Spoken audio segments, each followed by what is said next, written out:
Hey folks, Sandamtod here, doing a video in a response to Christopher with numbers. I'm going to call him Christopher78 since that's probably the easiest way.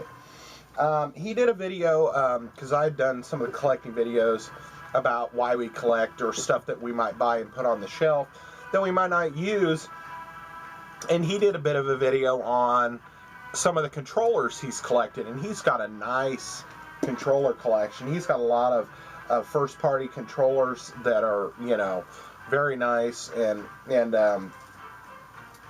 some third-party ones and stuff as well. But he likes collecting controllers as well as other things, and he likes leaving them in the box and on the shelf. And I told him I would do a bit of a response video showing some of the controllers that I do have in the box, and talk about controllers for a minute. So anyway, I don't know really where to start with this. I guess we'll kind of work from the oldest to the new, and then we'll go from there. Okay, so he had some different controllers. He was talking about, you know, how they feel in your hand. He also kind of wanted to know what your kind of favorite controllers were, this and that. And I kind of left a comment, and I'll explain which ones are kind of my more favorite as we go along. But first off, the cat's jiggling cords.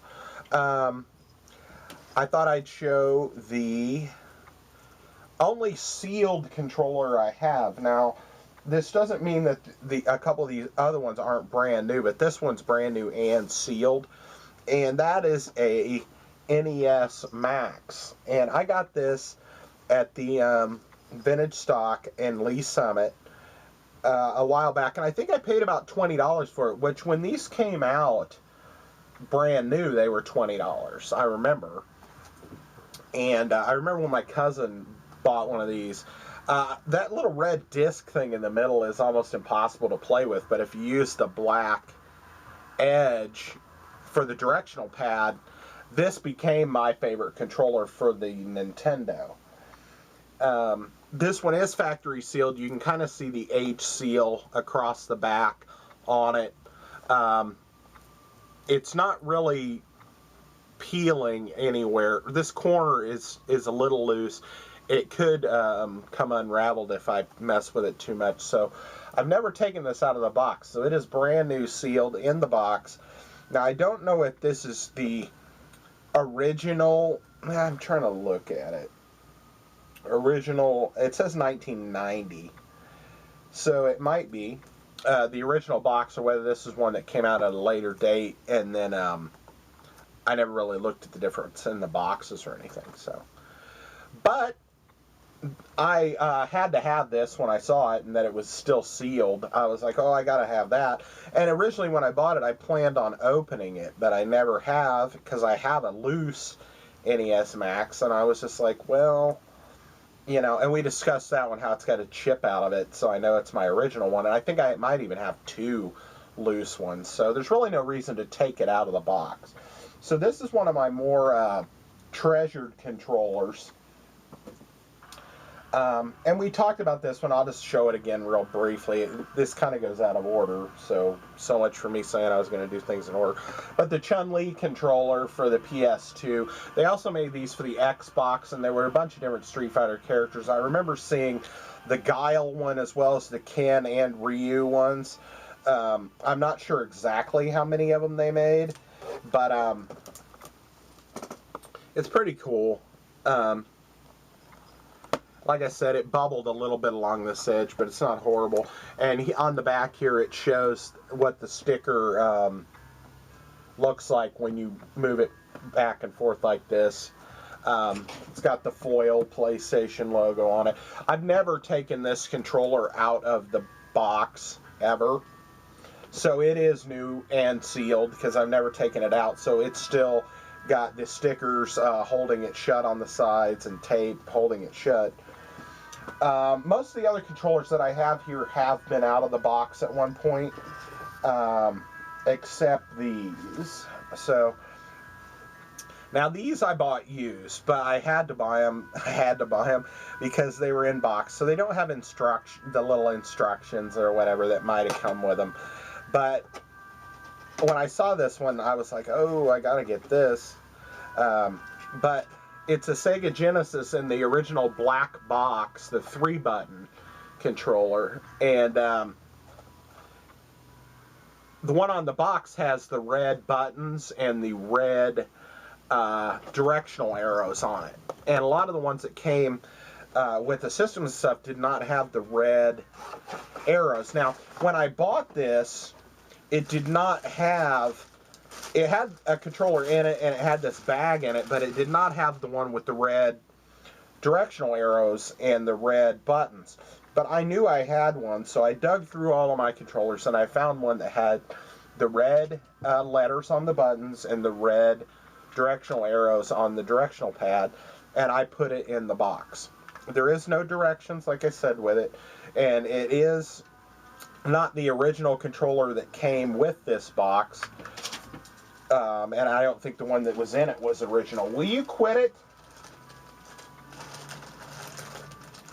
Stupid cat. I'm not going to waste time putting it back together.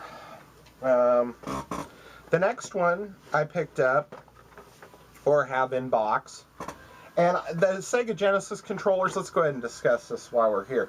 The 3-button controller is bulky, and it's not really the best one.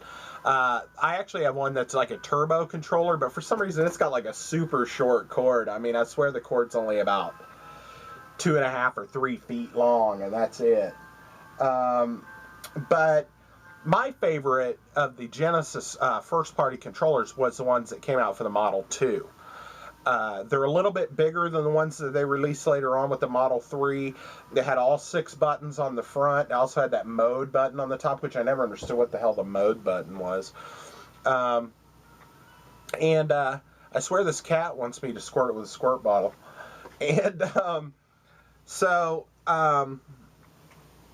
I did, for a long time, I saved my original Genesis Model 2 box, my Sega CD box, and both of the 6-button controller boxes. And I actually had my PlayStation original box and my PlayStation 2 original box. And I tossed all of those one time, because I had moved a certain number of moves in a year's time or two, and we moved from a house that we were renting, me and my roommate, into a house that he was buying, but when we moved in there, it didn't have a basement, and the other one had a basement, so there was a lot less like storage space around. So I had one full closet that was full in the spare bedroom of stuff that was mine. And eventually, I just was like, this shit's taking up too much room, and I just don't have the room for it, so I tossed it. And of course, you know, I regret it now, but, you know, it happened, so. The next controller, I did not buy this new. I bought this also at Vintage Stock, but it is a Super Nintendo controller in the box. And the box is a little beat up, but you know, you don't see them in the box too often, so if I see one and it's in the box, I go ahead and pick it up. It's just kind of your standard, you know, 6-buttoner. It's kind of dirty. I just think I just probably stuck one in it, or this is probably the one that came with this one, actually, and I just never really cleaned it up or anything. Like I said, it doesn't have any kind of anything in the box, like a tray or anything. And there's no instruction book or anything. I know the NES Max originally had a little instruction booklet. I don't know if the controllers really need an instruction book.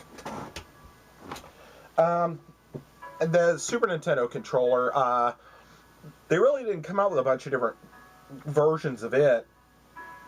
I remember buying a third-party one that sucked. And that was one thing I was telling Chris in the comments that I left on his video was, I'm not a big fan of third party, at least for the older systems. Kind of when they got to the GameCube era and up, they started getting the molds a little better, and the buttons started feeling, they had the right spring to them and stuff. But the older controllers, they're big and bulky, and the response wasn't as good, and I just really don't like third-party controllers for the older systems. But like for the PS3 and the Wii and GameCube and stuff, I think they're pretty great. Most of them have a nice. They got the mold to where they're pretty much, the way the originals are shaped and stuff, and I use them just as much as I would use a first party controller. But after Ryan right now sent me a Sega Saturn in the mail for nothing, just because he was a cool dude, I went out and was looking for some Sega. I think it was missing the TV cord, and I went out looking to get a TV cord for it, and I found one. But when I was looking, I also came across this, so I went in and picked it up. It is in box, and you can probably guess what it is. It's a Sega Saturn controller, and it's got a sticker on the back of it with a barcode on it that's a little discolored. It doesn't really say where it came from, what store or anything, but this is a Sega Saturn controller in the box. There is a controller in the box for the Saturn. It's dusty. Like I said, these are used, but just having their boxes makes them unique to me, so I couldn't pass it up. And I usually keep this one hanging on the side of the shelf over there, which you'll probably go back over there. And I don't have an opinion on the Sega Saturn controller. I think it's fine. I mean, it feels fine. It's got your six buttons here with 2 shoulder buttons, and the D-pad is nice. It's not overly large. It's a little, I don't know, it's a little bulky, but not any more bulky than like the original Xbox controller, which was horribly big. I don't know. It doesn't feel bad to me, and just because something's bulky doesn't mean that it's not comfortable. To me, this one just, maybe it's because I'm more used to like a mold of an Xbox controller or a PS DualShock, that one feels a little bulky. But what are you gonna do? The next controller, I don't know if you can really count this as a controller, but I figured I'd go ahead and show it. I picked this up at Vintage Stock, and that is a Dreamcast keyboard in the box. And it is a controller, I suppose, in a way. I know that Typing of the Dead, I don't have Typing of the Dead, but I know that you can get it, and it plays using the keyboard and stuff. The keyboard, it was brand new and is brand new. I've never taken it out to use it because I don't have any games to use it for. It's got your bubble wrap on it. It's still got the cords tied with the original twist ties and everything. And I don't know if there's it doesn't look like there's any kind of manual or anything for it. Not that you would really need one. But it's still in really nice shape, and a cat's about to get a face full of squirted water. What are you doing? Jesus Christ, I swear. Okay, we're getting down to it here. Couple more controllers. Now, I found these the very first time I went into Vintage Stock. Believe it or not. I recently started collecting again, and I had bought that Dreamcast. I talked about it at the pawn shop, and so when I went in there and saw these and that they were in box and brand new, I couldn't pass them up. So you can imagine what I'm talking about here. I bought 2 because one of them is a color and one of them is just your standard, and that is Dreamcast controllers. I bought a Sega Dreamcast controller And now these aren't taped shut or anything, so you can kind of pull them out. And see, this one still has the little manual thing in the bag, but I mean it's brand new. Yeah. And so I'm not going to waste time putting it back in there, but I also bought this one, and they were the same price no matter whether it was the original one or this one. This one is one of the clear red ones, and it's also in the box.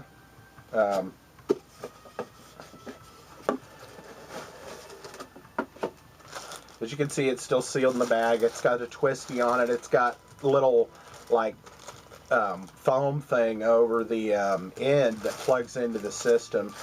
I've never used this one. I do have a red, another red one that was a loose one that I bought, so I never have used this one. These are nice because, like I said, the boxes aren't taped shut. This also has a little manual thing down in there, but you're able to at least take it out and look at it and put it back in the box without damaging anything when you do. And I'm wasting time.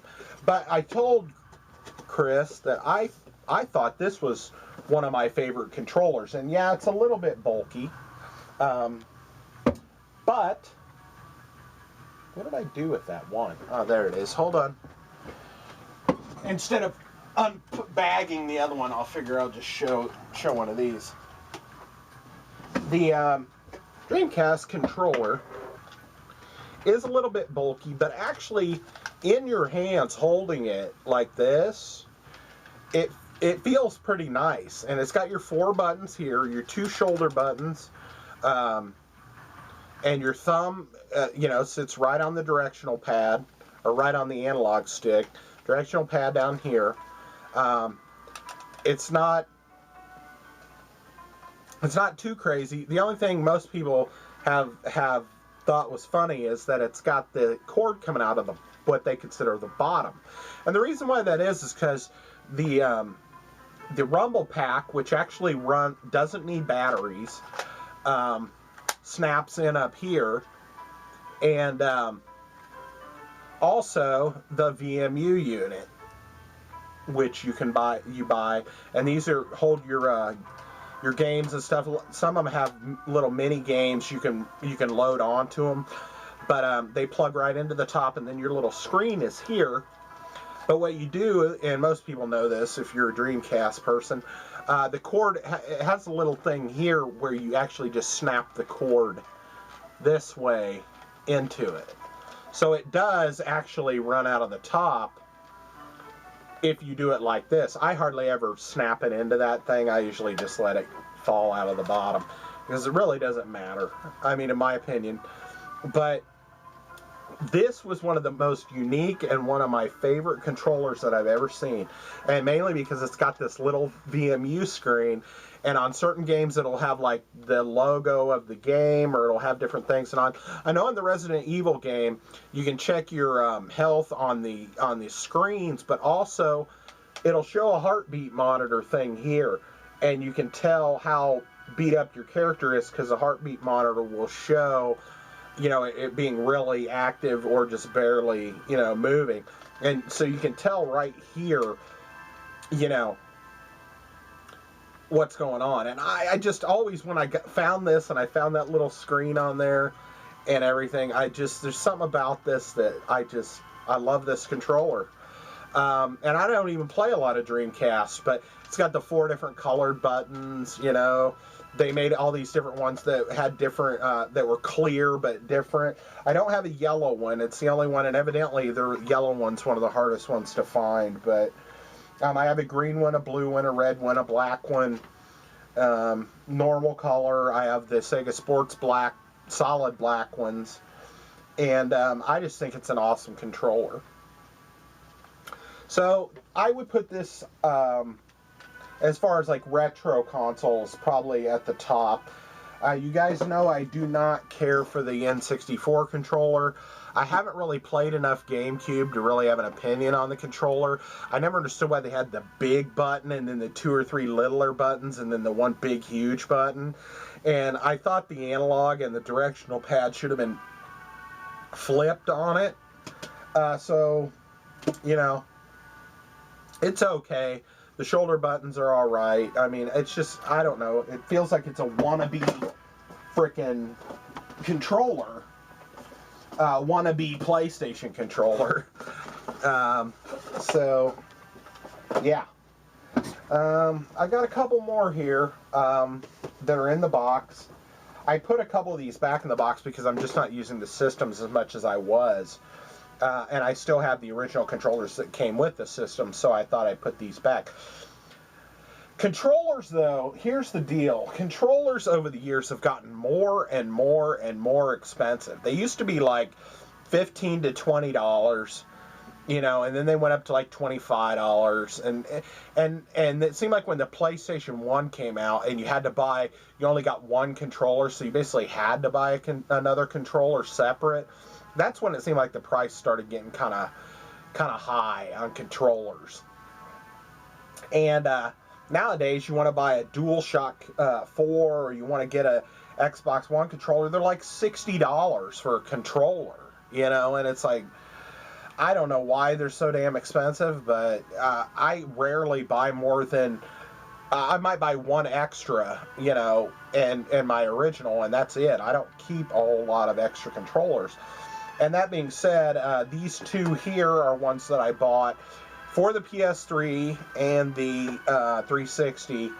And that would be just your standard controllers, but I bought a limited edition camouflage controller for the 360. I don't know what it is about the camouflage ones, but I really kind of like them for some reason.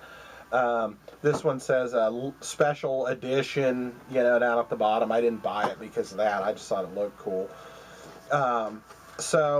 But it's been opened, so the tape, you know, the tape is slit. It's not still sealed. I have used this, but the instruction book is in there. There's no batteries in it. I pulled the batteries out, so we're not going to have any problem with it. You know, the batteries, you know, degrading in there or anything.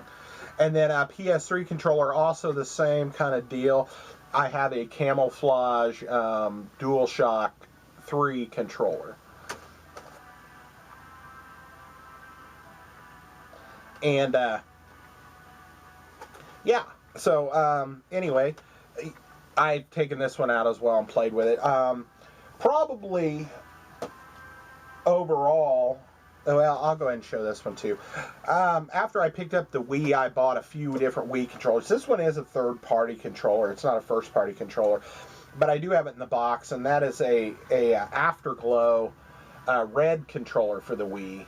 And it lights up red, and I do like it, but it really drains your battery life quickly because of the lights and stuff. So I usually just had it set to where, you know, if certain, you know, like if you, there's one where if you tap the side of it, it'll light up, but it doesn't stay lit all the time. There are different, like, adjustments you could do to it. I think I had it pretty much shut off, except for the, you know, if you tapped it or jostled it, it would light up, but otherwise it was off. But that kind of was like, yeah, because, you know, I wanted it to be lit up, so. Anyway, those are kind of the controllers that I have that are in the box. I know this isn't a super exciting video, and my opinion on controllers in general, like I said, I kind of laid it out there. The third-party controllers nowadays are a lot better, and this is one of the ones that I picked up for the PS3. I think I got these for about $15 a piece. I bought two different ones. One of them I don't have back here, but this is the other one. This is a PlayStation 3 controller, but it's a third-party one, but it's got these skulls on it and stuff, and it's white and black, so I bought this because I bought the white PS3 at the pawn shop used, and so I thought this controller would go nicely with it. And the only thing I did do to it was I did pull it apart because I replaced the button here, which said like P3 or something on it, with a real PlayStation button, because I had an extra controller that was the joysticks were messed up on it, so it would drift, and so I just pulled the button out of the other one that was kind of messed up and put it in this. And this controller works great. It feels just like a regular PlayStation 3 or 2 controller, you know, in your hand. The joysticks are nice. They have the right feel to the buttons. Everything feels nice. The only thing is these, for some reason, there are two things. One, when you plug it in to charge it, it doesn't charge. I mean, it'll flash the lights and stuff just like the other one does, but it never stops charging. I mean, the PlayStation 3 official controllers, once they get fully charged, the lights will go off. But this one will just keep flashing and flashing like it's charging forever until you pull it off the control, or pull it off the, you know, cord. And the only other thing about it, I mean, that's not a big deal.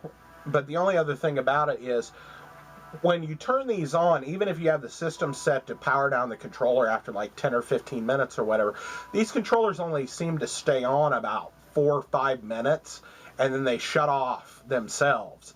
So as long as you're playing constantly, you know, when you're playing, you're constantly hitting buttons and moving things and whatever. It doesn't shut down while you're playing with it, but it shuts down. Like if you get up and go to the bathroom and come back, it probably shut itself off, you know. And it's like, I don't know. That's one thing that isn't really a big deal. If anything, it should help save the battery life more. But at the same time, I'm just like, you know, I wish it would go 15 minutes or whatever you set it to. So, and overall, to be fair, my favorite controller is probably the DualShock 2 or 3. Even the DualShock 4, the newer one that's got the bigger button here and the share and the options buttons to the side and stuff. I mean, the controller shape is a little bit bigger, but not much. It's really not much change from this. And I didn't really feel that they changed the style at all from the DualShock 2 to 3, which was fine by me. So, I've always been a PlayStation fan, so the PlayStation controller is probably my go-to if I had to pick one. But I will give the nod to the 360. The 360 controller, really in your hand, and the size of it and the way the buttons are laid out and everything, it is probably the most comfortable controller to use, in my opinion. And if I had to recommend or say what is probably the best overall, I would have to give the nod to the 360, but the PS3 is my home favorite. But if I had to give an overall opinion of what I think is probably better, it probably is the 360 controller. So, Chris, I don't know if this interested you at all. Folks, I'm going to put a link to his original video right in the top of my description of the video, and you can go check out his video. He'd probably appreciate it. And leave a comment if you want about what your favorite controller is, and maybe some of the ones that you've picked up over the year. Anyway, folks, I'm going to get out of here. Like I said, nod to the 360, but the PS3 is probably my favorite. So we'll get out of here, and we'll see you next vid. Bye.